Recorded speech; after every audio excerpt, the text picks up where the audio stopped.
요즘에 운전하는데 참 여러 가지로 시스템이 많이 좋아져 가지고 요즘에 차량에 보면 GPS라고 해서 글로벌 포지셔닝 시스템이라고 해서 인공위성 그 위치 확인 시스템이 이 자동차에 탑재가 되어져 있습니다. 그래서 운전을 할 때 이 내비게이션만 잘 따라가면 그런 목적지까지 잘 도착을 할 수가 있습니다.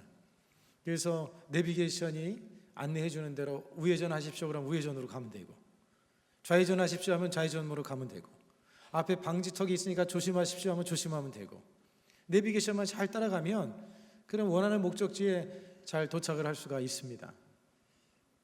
여러분들이 그 내비게이션이 직진을 하라고 하는데 아니야 나는 왼쪽으로 갈래 그러면 길을 좀 돌아서 좀 헤매다가 도착을 할 수가 있어요. 계속해서 내비게이션을 여러분들이 무시하면, 인정하지 않으면, 그러면 돌아서 시간도 낭비, 또 기름도 낭비하고, 또 정말 중요한 약속을 여러분들이 하고 있는데 내비게이션을 따르지 않고 가다가 보면 좀 도착을 늦게 해서 상당한 어려움을 겪을 수도 있는 것입니다. 제가 우리 교회 근방에 보니까 30km 구간이 참 많아요. 새벽에 나오는데 차를 몰고 나오는데 그 교회 가까이 올 쯤에 보니까 50km로 이렇게 등이 딱 들어와 있더라고요. 50km구나. 또 내비게이션도 50km라고 알려주니까 제가 속도를 이제 50km로 이렇게 달려왔습니다. 그런데 저쪽에 지나오다 보니까 30km 바뀐 거예요. 30km는 등이 없더라고요. 30km를 달려오는데 아내가 옆에서 말을 거는 바람에 제가 조금 속도를 좀 더 낸 것 같아요. 그래서 지금 처분을 기다리고 있습니다. 어떻게 지금 이제 딱지가 날라올지 이제 기다리고 있는데, 딴 생각을 하다 보니까, 대화를 하다 보니까 이게 내비게이션이 하는 얘기를 제가 듣지를 못한 거예요. 그래서 지금 제가 두려움과 떨림으로 기다리고 있는 그런 상황이죠. 여러분, 우리가 인생을 살아감에 있어서 우리의 신앙의 여정도 어떻게 보면 이와 같다고 할 수가 있습니다. 하나님께서는 우리를 향한 완전한 계획을 가지고 계셔. 완전한 계획. 그 계획은 우리의 삶을 가장 복된 길로 인도하시고자 하는 하나님의 계획입니다. 하나님은 여러분을 향한 완전한 계획을 가지고 계셔요.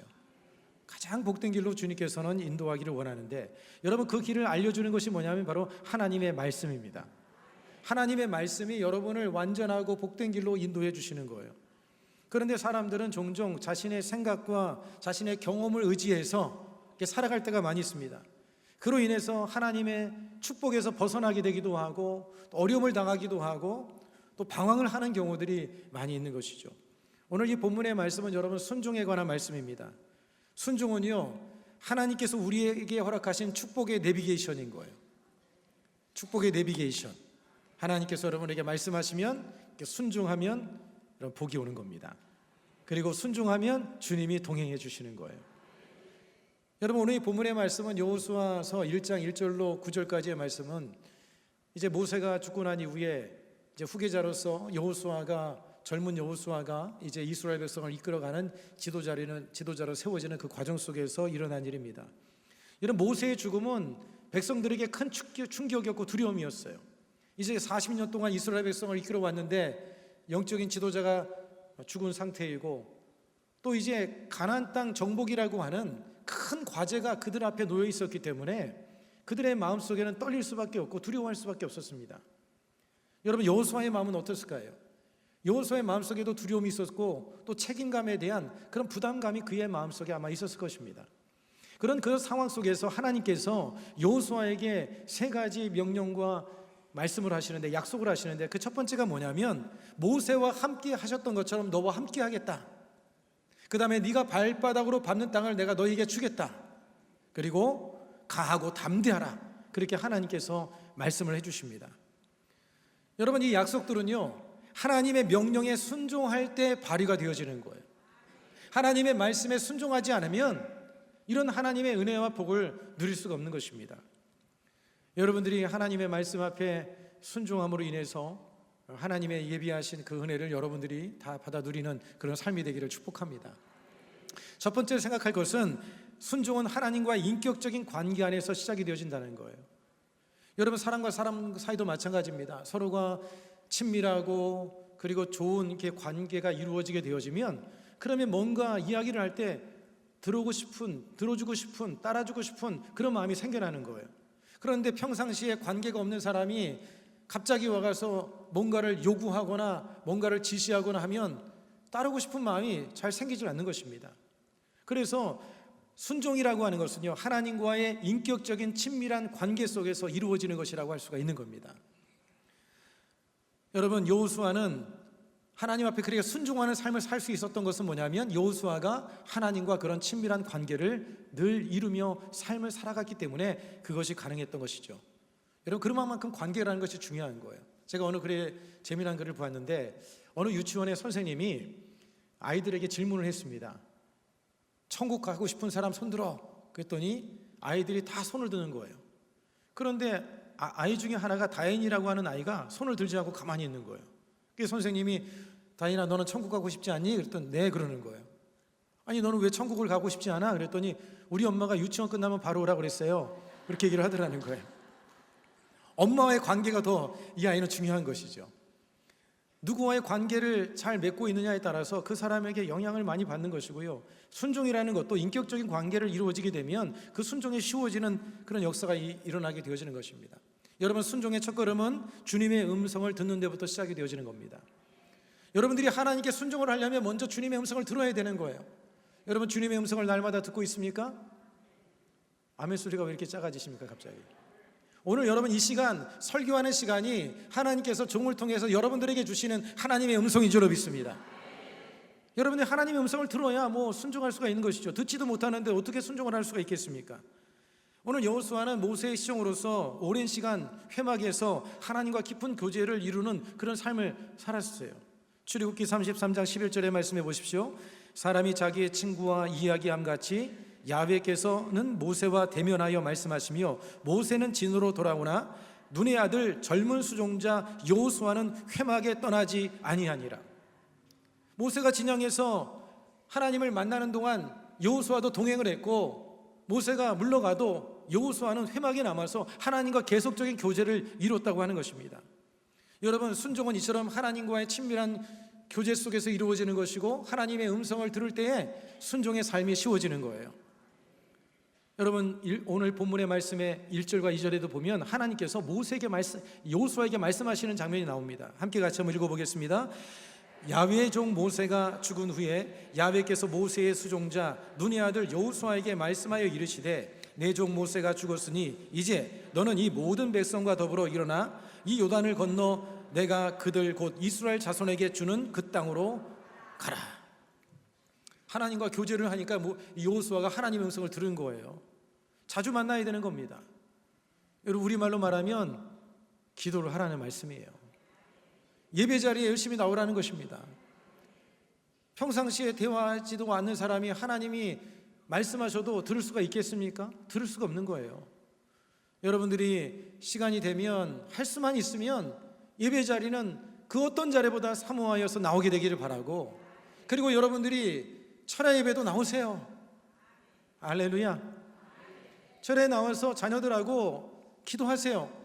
혼자라도 나와서 기도하세요. 하나님과 깊은 교제를 나누다 보면 하나님께서 여러분의 삶에 그 순간순간 주시는 하나님의 음성을 듣게 되어지는 거예요. 그래야지만이 여러분이 험한 세상에서 우리가 복된 인생으로 살아갈 수가 있게 되는 줄을 믿습니다. 우리가 영적인 게으름에 빠져 있으면 안 되는 거예요. 항상 주님 안에서 자신의 육체를 쳐서 하나님이 원하시는 삶으로 나가는 그런 삶이 되어야 되는 것입니다. 오늘도 여호수아는 주님의 음성을 직접 들었고요, 그 음성을 통해서 그가 지도자로 세워지는 그런 모습을 이 본문을 통해서 우리가 확인할 수가 있지 않습니까? 여러분, 순종이 우리가 멈춰주지 않고 나가는 길이 무엇인 줄 아세요? 하나님의 약속의 말씀을 붙드는 믿음을 가지게 될 때, 하나님의 말씀을 듣고 그 말씀을 붙들게 될 때 우리가 순종할 수가 있고, 순종하고 나아가다가 많은 장애물들이 있습니다. 여러 가지 어려움들이 우리 안에 다가올 때가 있어요. 여러분, 그런데 그런 가운데에서 우리가 순종을 멈추지 않고 믿음으로 나아갈 수 있는 것은 하나님에 대한 이 확고한 하나님의 약속을 붙들 때, 그 약속에 대한 믿음을 가질 때 여러분, 순종이 흔들리지 않는 거예요. 오늘 여러분의 삶 속에 하나님의 음성이 들려지게 되기를 바라고, 하나님의 약속의 말씀을 붙드시기를 주님의 이름으로 축복을 드리겠습니다. 여러분, 여호수아가 가나안 땅으로 담대하게 나갈 수 있었던 것은 그가 하나님과의 친밀한 교제를 이루어서 그로 인해서 마음에 담대함이 생긴 것이고요, 하나님의 주신 약속이 있기 때문에 약속을 붙들고 나간 거예요. 오늘 여러분, 우리가 삶을 살아가는 것은 세상이나 어떤 환경을 바라보는 것이 아니라 하나님의 약속을 붙들고 나가야 될 줄로 믿습니다. 이 약속에 대한 믿음이 있으면 순종이 쉬워지는 거예요. 하나님을 믿으면, 약속을 믿으면 순종이 쉬워지는 거예요. 그러나 믿음이 없으면 순종이 안 되는 거예요. 여러분, 덴마크의 철학자 키에르케고르는 믿음과 순종에 대해서 이렇게 말을 했습니다.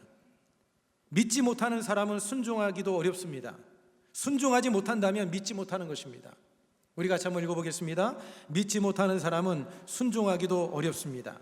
순종하지 못한다면 믿지 못하는 것입니다. 여러분들이 순종하지 못한다면 믿지 못하기 때문에 순종하지 못하는 거예요. 여러분, 믿음은 흔들리지 않고 순종의 길을 걸어갈 수 있도록 우리를 이끌어 주시는 가장 강력한 원동력이 된다는 것을 잊지 마시기를 바랍니다.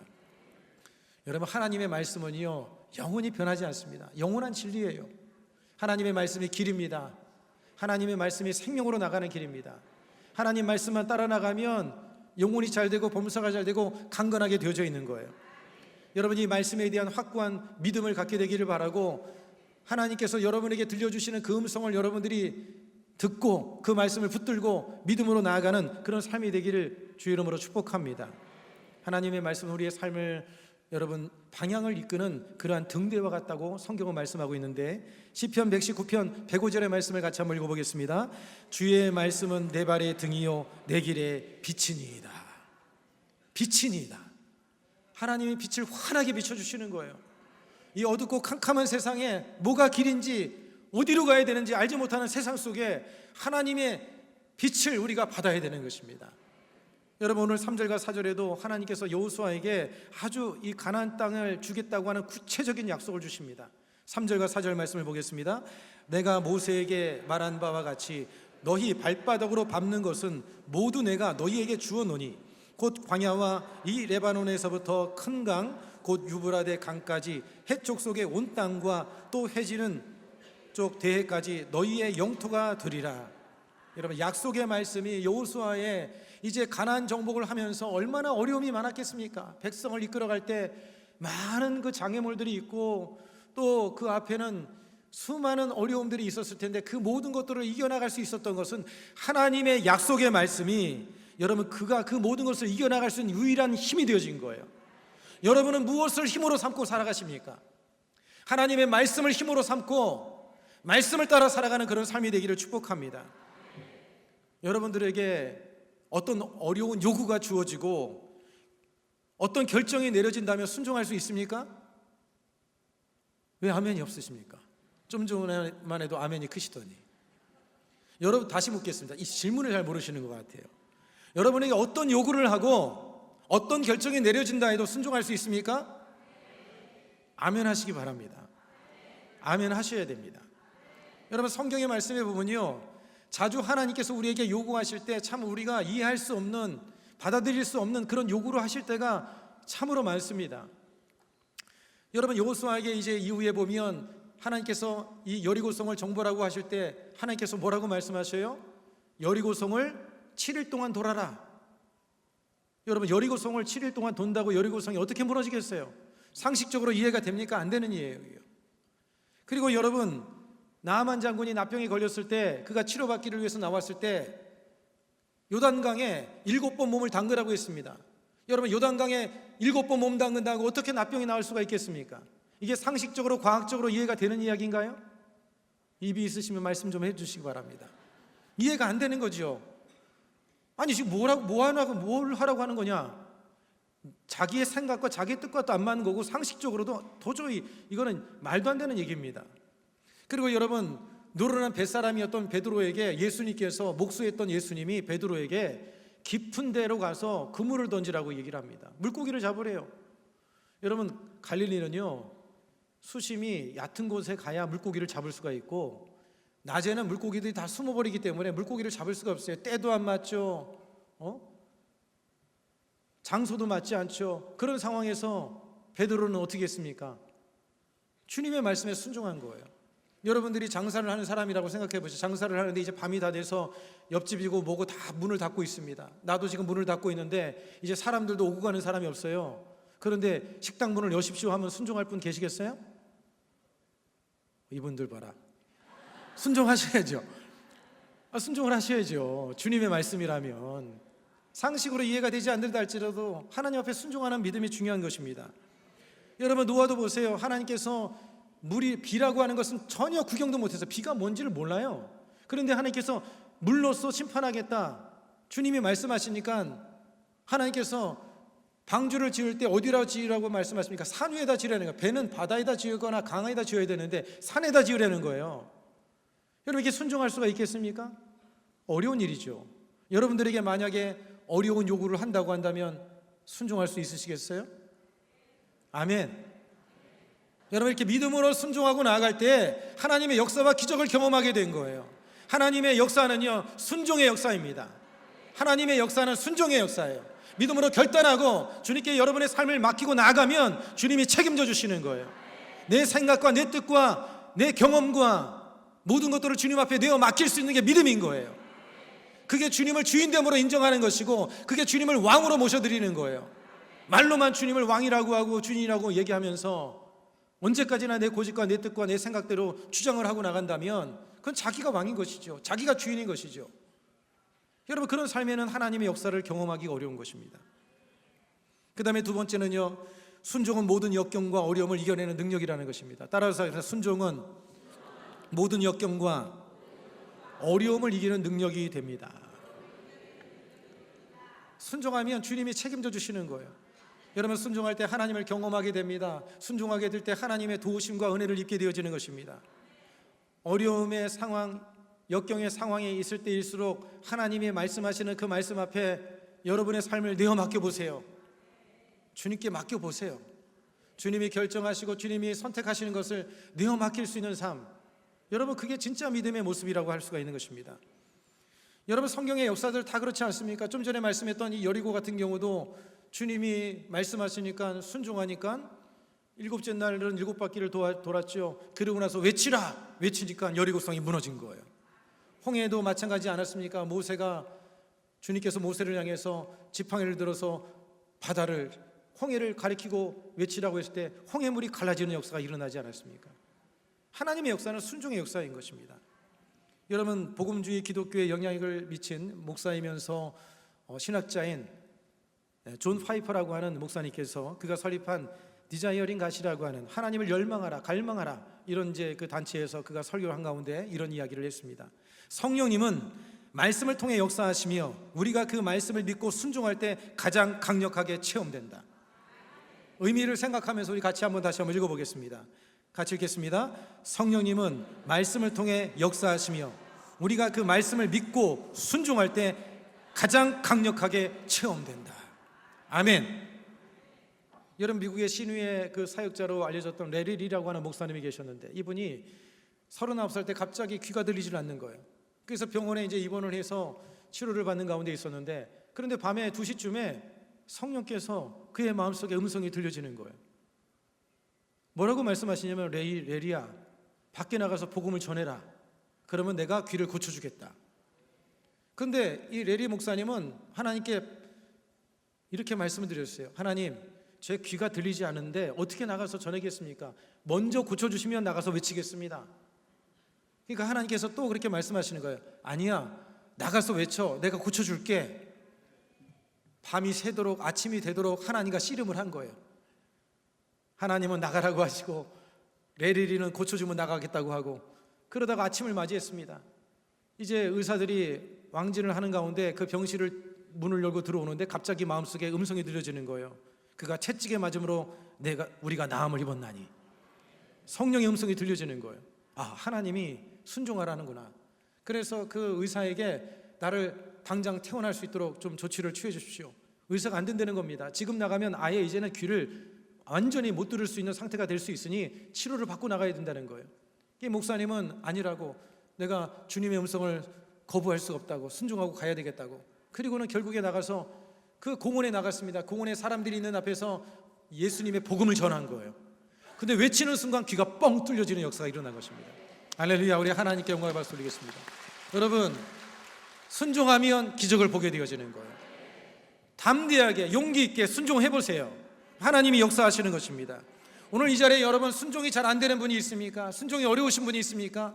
하나님과의 친밀한 교제가 이루어지지 않고 있기 때문에 하나님과 친밀한 교제를 통해서 세미하게 들려주시는 주님의 음성을 들어야 되는데 그 음성을 들으려고 하질 않으니 어떻게 여러분 순종할 수가 있겠습니까?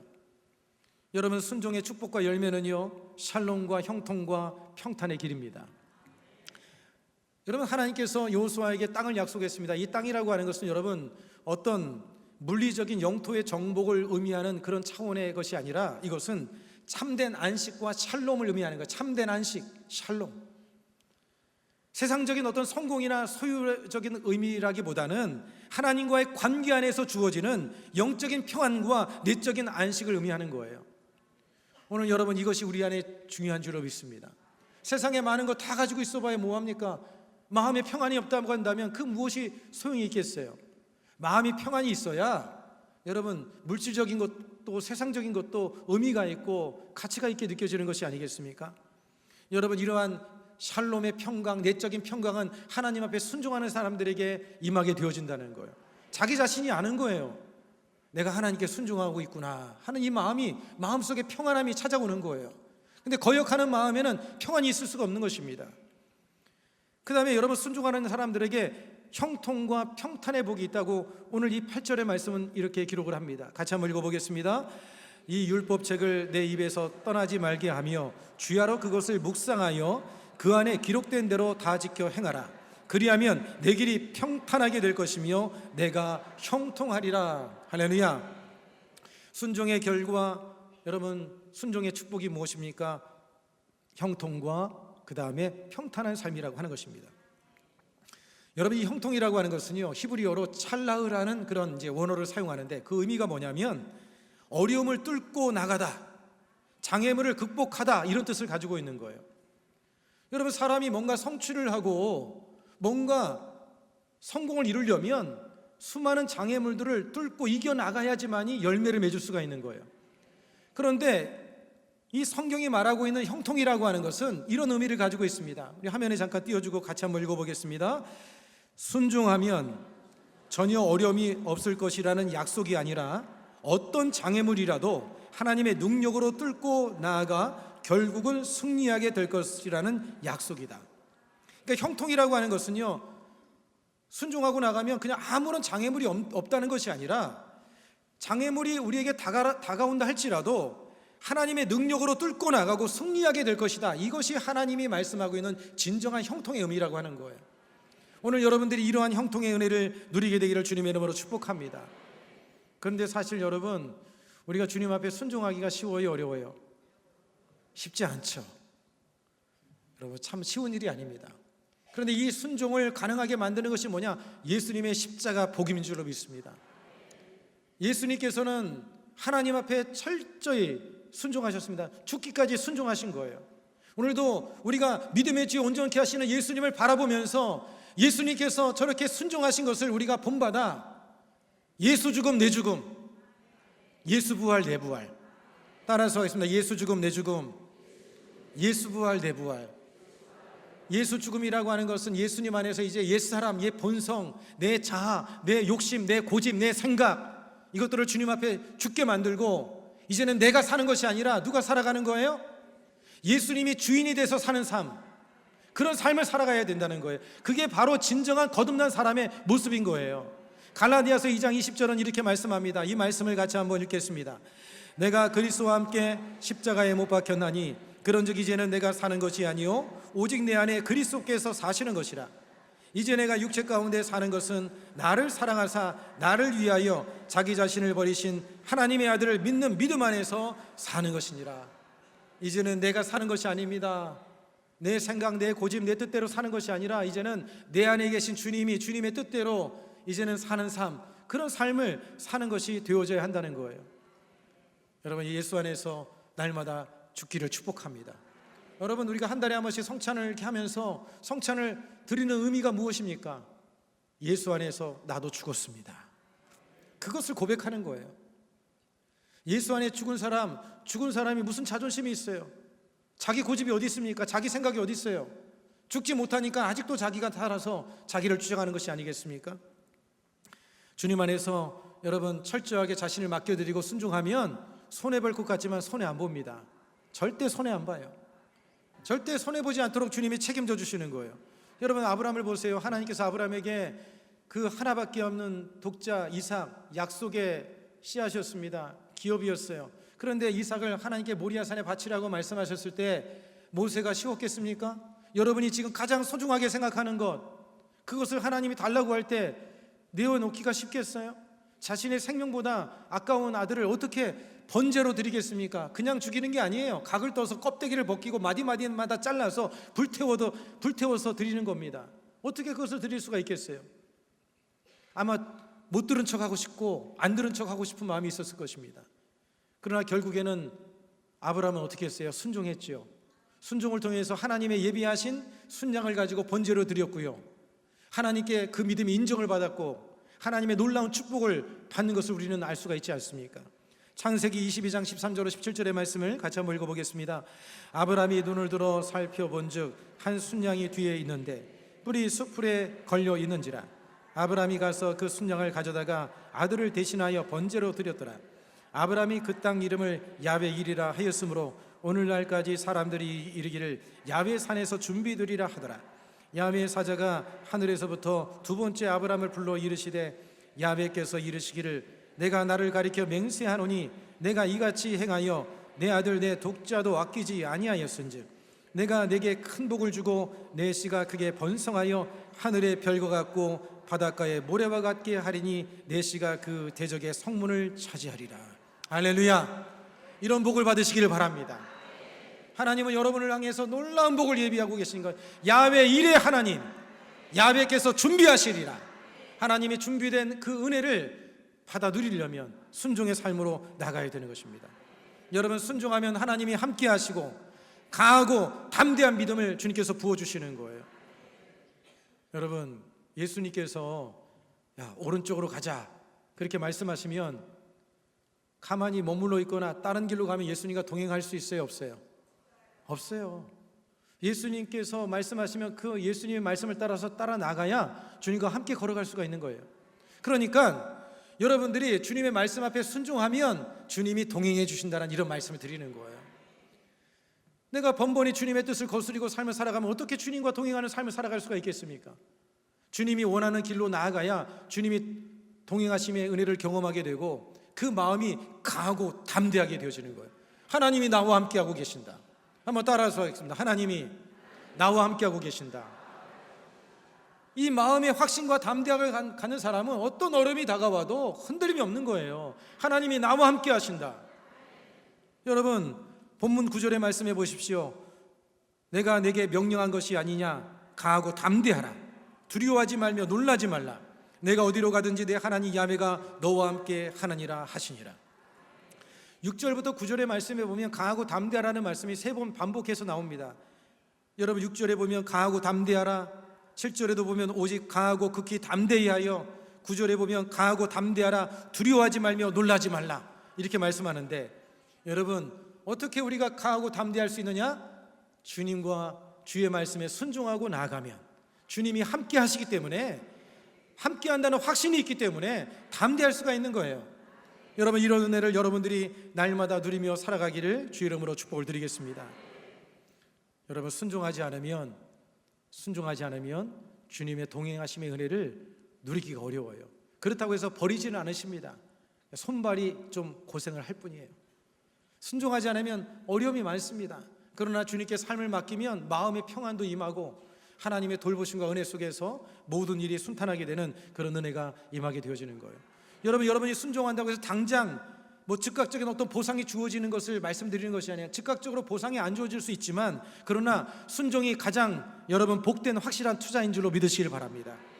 씨앗을 심어놓으면 언젠간 열매가 나듯이 여러분들이 믿음의 순종을 하면 하나님께서 반드시 여러분의 삶에 좋은 것들로 열매를 맺도록 주님이 인도해 주실 줄로 믿습니다.